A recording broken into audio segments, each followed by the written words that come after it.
Yo, what's up? Damn. Yo, what's up? Back here with another video. No cap. I know everybody in the world knows about this shit. The David case. I mean, it's pretty well known out there. It's kind of sad what happened to Celestial. Um, I mean, shit. Everybody has their moments, but I mean, this is unacceptable. With what happened. But God bless her soul. And let's get straight into the vid.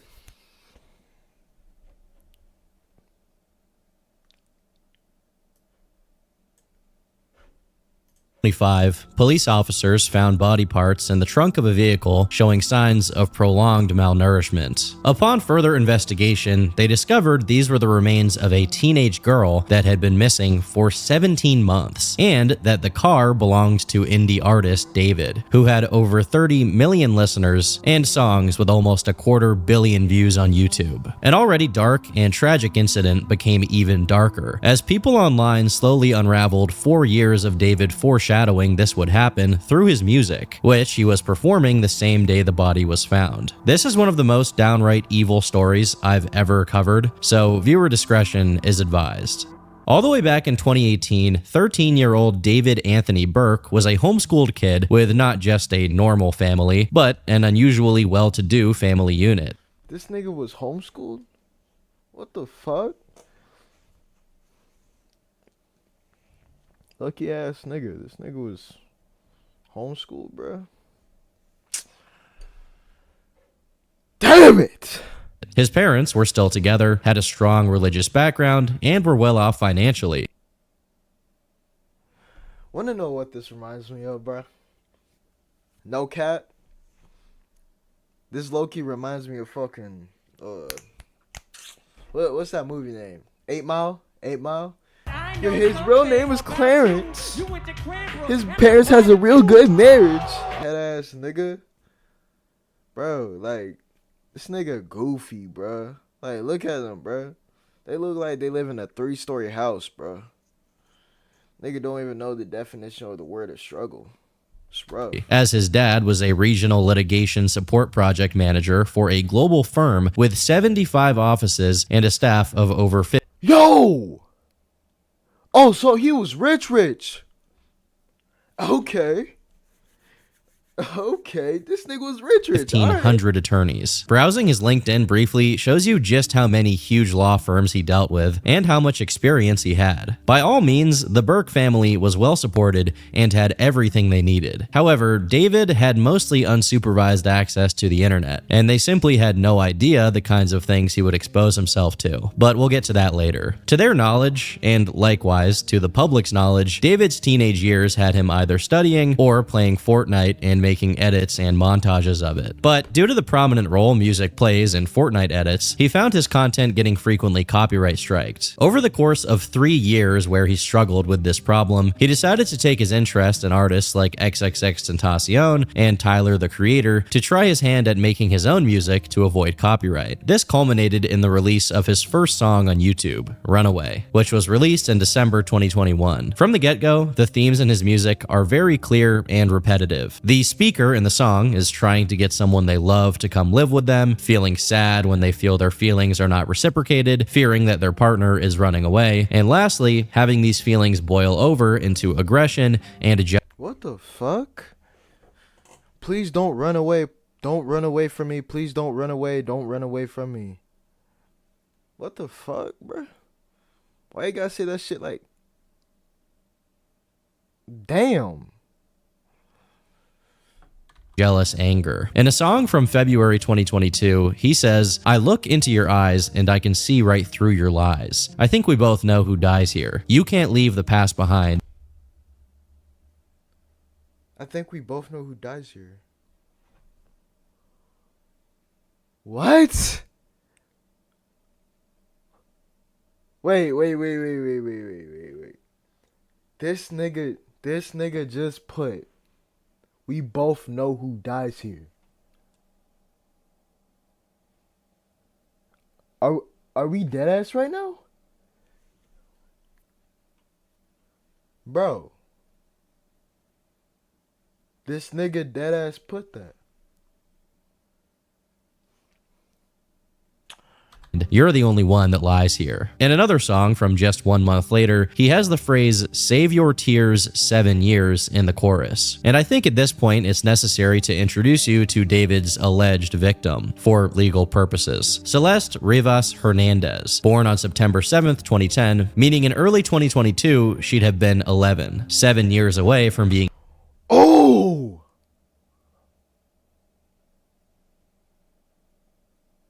What? 2010, meaning in early 2022 she'd have been 11.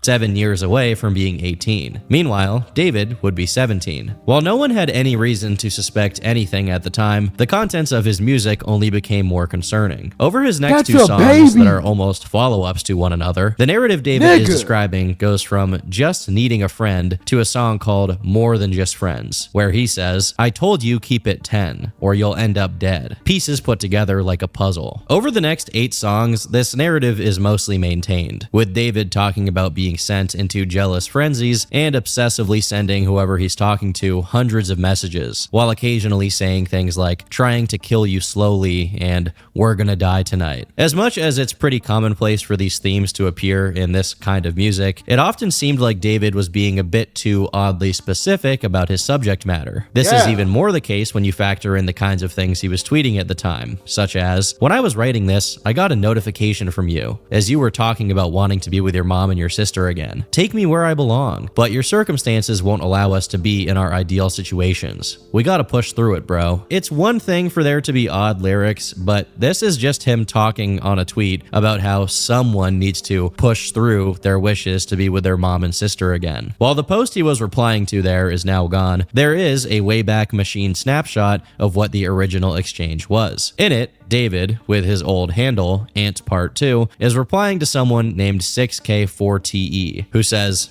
"This relates to how I feel so heavily," to one of his songs. The only other hit for this exact handle is a Pinterest profile whose last piece of activity took place 11 months ago. Currently, this Twitter handle is being used by someone else who is not related to the original owner of the handle or David, so don't go messaging them because they have nothing to do with anything. The only other significant pieces of David's Twitter activity from around this period are him saying that religion is a money scheme and that he'd been studying nihilism lately. Although she was probably there for longer, the earliest record of a Celeste in David's Discord server comes from October 2022, when she would have been 12. It's around this time that we got one of the most damning instances of David telling on himself. The music video for the track Romantic Homicide. The video depicts David in some pretty ritualistic scenes, surrounded by candles with a blindfold on, standing in front of a seemingly deceased girl. Later on, it's suggested that the evidence of the crime is hid away inside of a suitcase. The lyrics aren't very specific, but they too reflect the same themes from before, killing someone he loves. While his previous songs had already gotten some degree of attention, this one was by far his biggest hit yet, taking him from being an obscure indie artist to being in the same category as people like Juice WRLD. Last but not least, if you check the date this video was posted, it was exactly on the 7th of September, Celeste's birthday. Maybe due to how much success this song got him, David got even bolder about subliminally referencing the insidious things he was doing behind the scenes. 2 months into the new year, he started opening up to his Discord server, which obviously was full of minors. In a long string of messages, he said, I used to be addicted to watching gore videos. Live Leak was bookmarked. Lamau. I saw a cartel What? Wait. I used to be addicted to watching gore videos.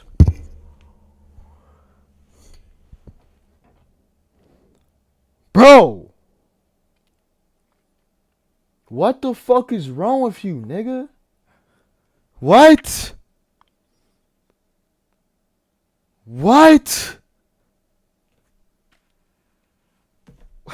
to watching gore videos. Live leak was bookmarked. Lamau. I saw a cartel execution on Reddit when I was 14. Got to the point where I don't even cringe when I see it no more. I remember laughing at one point. It got bad, man. I like writing gory psychological drama, romantic quotes, and a lot of death. I love gore. Gore is better than adult videos. This is absolutely not the first time someone has mentally self-destructed via gore videos. There is such a huge community online of absolute freaks surrounding this kind of thing that I'm surprised there hasn't been a massive crackdown on it. And that's without mentioning how the same platform for this kind of video often leads to other, more illegal kinds of content. Another sign David was getting increasingly comfortable with letting other people know was that the entire server was at least somewhat in on the fact that he was with Celeste. Some kind of bot on his server shared what looks like a playlist called Celeste in David's Closet. In late March, someone going by the name James Buttergun said David only added underage girls to the server, and even specified that this wasn't some kind of joke, even if other users in there would joke about it openly. No.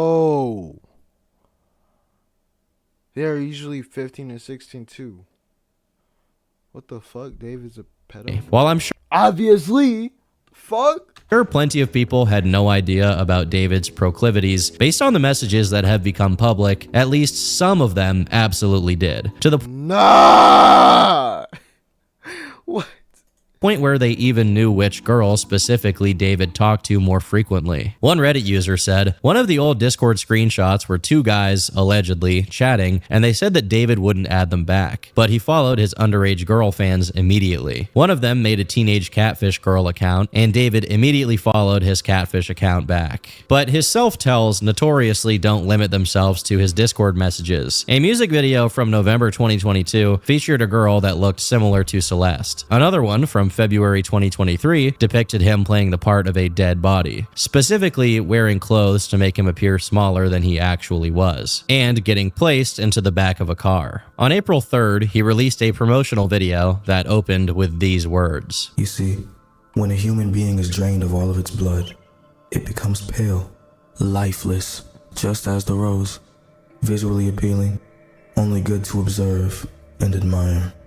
But the moment you go to pick it up, you get stabbed. He released 2 other projects this year, and again, we can find various allusions to his secret, having to defend his quote-unquote love from people who questioned it, being obsessive and even self-destructive, references to roses and shovels, describing himself as the devil, and becoming aggressive when his partner tries to leave. While most of the music videos are innocuous, the girls in them always look like Celeste, although one of them stands out as the most disturbing of all. On the 7th of September, Celeste's birthday, the anime video for a song called Rehab was released, wherein the female character gets butchered, literally cut into pieces by David's character. Uncoincidentally, around the same time this video came out, David makes a song called Celeste that, although he'd never released it, ended up leaking. In it, there are lyrics about Celeste only opening up when she's high and having his name tattooed on her chest. Up until this point, there were only allusions, and this was the first time he outright said her name in a song. Even if featured in extremely mainstream TV shows like Invincible and Arcane, all of which got to tens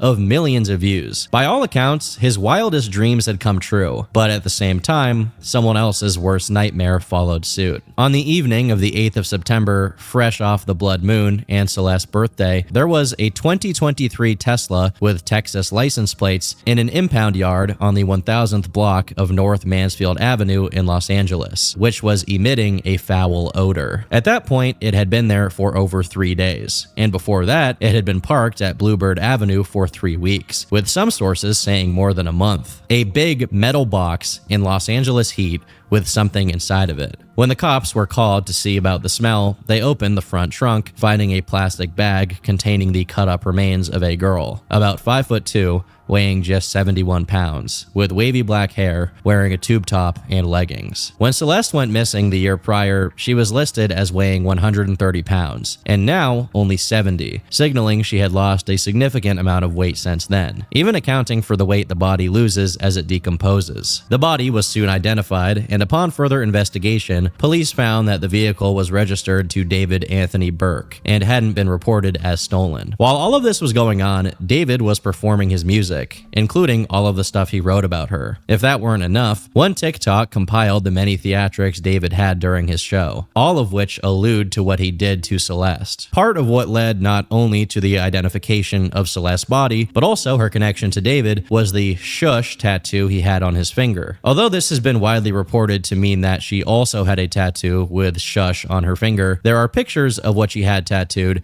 that just looks like David's name. That nigga guilty as fuck. That nigga guilty as fuck, bro. No cap, that nigga is guilty as fuck, bro. No fucking way. That boy guilty as fuck. No question, that boy guilty as fuck.